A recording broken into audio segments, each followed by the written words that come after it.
Selamat siang pemirsa Metro TV Lampung, kita berjumpa lagi dalam acara Economic Corner bersama saya, Dominikus Widodo.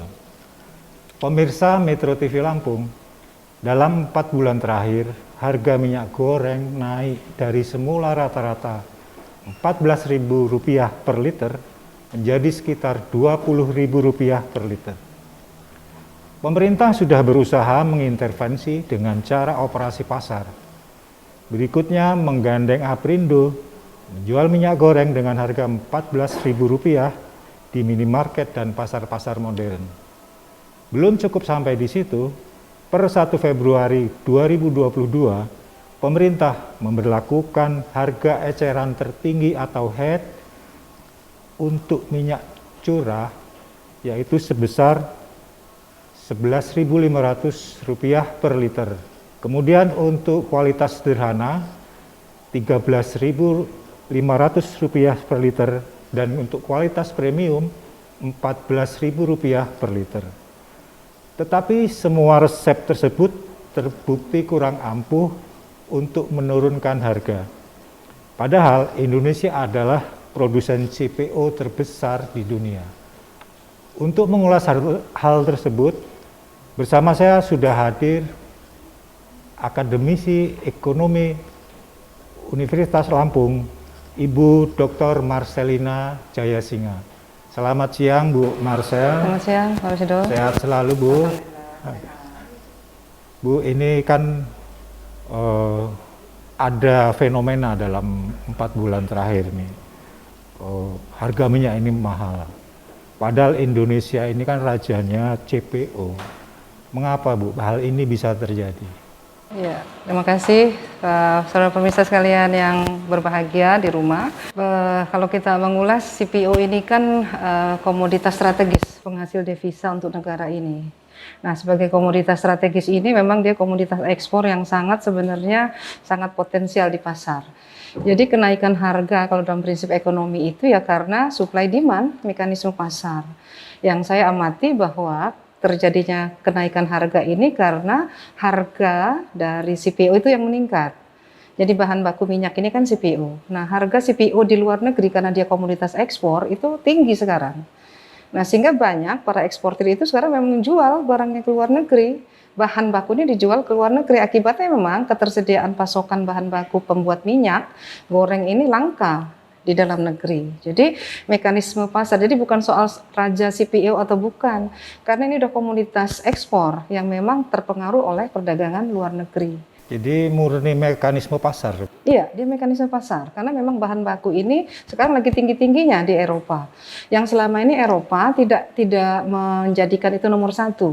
Mereka kan minyak goreng itu menggunakan minyak matahari, ya, minyak dari biji matahari, minyak nabati lain. Yang memang kalau CPO ini harganya termasuk murah, maka kebijakan pemerintah, oke, kami tidak ekspor, maka Uni Eropa baru kewalahan sekarang. Gerah dia, akibatnya dia mainkan harga. Dia mainkan harga, naikkan ini. Yang semula ekspor negara kita terbesar kan ke Tiongkok dan India. Mereka yang pakai CPO kita. Uni Eropa enggak, Belanda enggak, ya, tidak. Nah, sekarang mereka mainkan itu karena kebijakan Pak Jokowi yang sangat domestik sekali ini, dia mainkan. Dan ekspor dari kita kebetulan juga ini kurang nasionalis gitu ya. Ya ini harga lagi bagus, jual saja. Jual dia keluar. Nah, ini menyebabkan pasokan untuk bahan baku pembuat minyak kita langka di dalam. Jadi bukan masalah ada bermain apa tidak. Memang ini harga pasar lagi naik, eksportir mengekspor bahan baku pembuat minyak ini. Dan ini digoncang oleh WTO itu memang. Kemudian di LKI dan KPPU itu mencium adanya dugaan kartel minyak goreng. Bagaimana menurut Ibu tentang ini? Gini. Kartel itu kan sekelompok perusahaan yang bersatu untuk menyatukan harga untuk bersaing di pasar barang gitu ya. Nah, kartel itu Mas Widodo itu dia bisa bermain ketika harga barang rendah. Jadi untuk meninggikan dia satukan harga, naikkan. Tapi ketika harga CPO lagi tinggi, ini bukan kartel. Ini nggak ada nih urusan kartel di dalam tuh enggak. Kartel itu bermain ketika harga rendah, maka dia bersatu untuk naikkan. Ini sekarang harga tinggi, jadi memang naluri seorang eksportir, naluri produsen ini yang bermain. Maka saya katakan mekanisme harga. Harga tinggi ya dijual, ngapain di dalam negeri kita rendah kok? Ya, dan CPO paling rendah memang harganya dibanding minyak-minyak yang lain. Kita cuma 1.600 ya per kilogram. Jadi kartel sekali lagi efektif kalau harga rendah. Ini harga tinggi. Jadi naluri pedagang yang bermain sekarang. Jadi bukan tentang kartel, bukan tentang pasar oligopoli, bukan tentang apa gitu. Karena dia guncang dengan kebijakan Pak Jokowi untuk menghentikan sementara ekspor batu bara, nikel termasuk CPO. Dan Pak Jokowi kan telah mengeluarkan kebijakan DMO itu loh Mas Widodo. Ya. Jadi domestic market obligation ya. Jadi kebutuhan CPO itu dibatasi untuk penuhi dulu di dalam negeri dalam rangka untuk biodiesel dan biofuel. Nah itu resah mereka karena memang ada 163 turunan CPO yang luar biasa. Itu kita punya pundi-pundi dolar itu luar biasa. Dan beliau tidak mau itu dijual raw material. Nah ini resah nih gitu. Oh, jadi ada pengaruhnya juga B30, B20? Iya, ada. Tetapi itu tidak terlalu signifikan. Tidak signifikan, tapi permainan harga di pasar luar negeri yang membuat naluri eksportir untuk mengimpor lebih banyak, mengekspor lebih banyak bahan baku CPO ini. Kalau gitu, tadi disampaikan bahwa ada tentang Eropa segala macam menolak, semula kan menolak sawit dengan alasan perbudakan, ada kerusakan hutan segala macam. Berarti ini sebetulnya politik tingkat tinggi atau ekonomi politik itu? Ini politik tingkat tinggi gitu loh.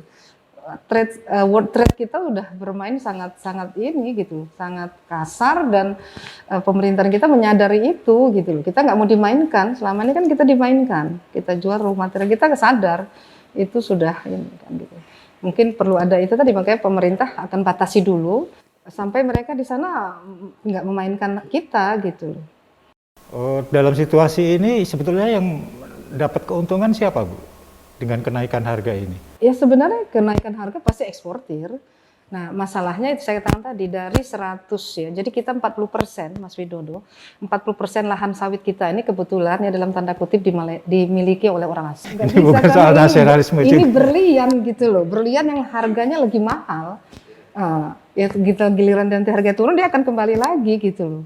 Jadi memang nggak bisa kan, gimana itu tadi saya bilang, kalau memang semua saat ini dikuasai PTP, perusahaan perkebunan kita masih bisa bermain, tapi sekarang even 163 perusahaan kita miliki, tapi 40% lahan itu mereka yang punya, dan itu PMA, penanaman modal asing, iya 40%, jadi terbesar Singapura, kemudian Malaysia. Agak sulit kita mengajak nasionalisnya untuk tidak menjual gitu loh. Tidak menjual, ini lagi untung besar, walaupun kita kasih pajak ekspor ya tinggi, tetap keuntungan masih lebih besar dengan mengekspor dibanding dia jual di dalam. Menarik sekali penjelasannya Bu, tapi ditahan dulu, nanti kita lanjutkan diskusi. Pemirsa Metro TV Lampung, jangan kemana-mana, tetap di Economic Corner.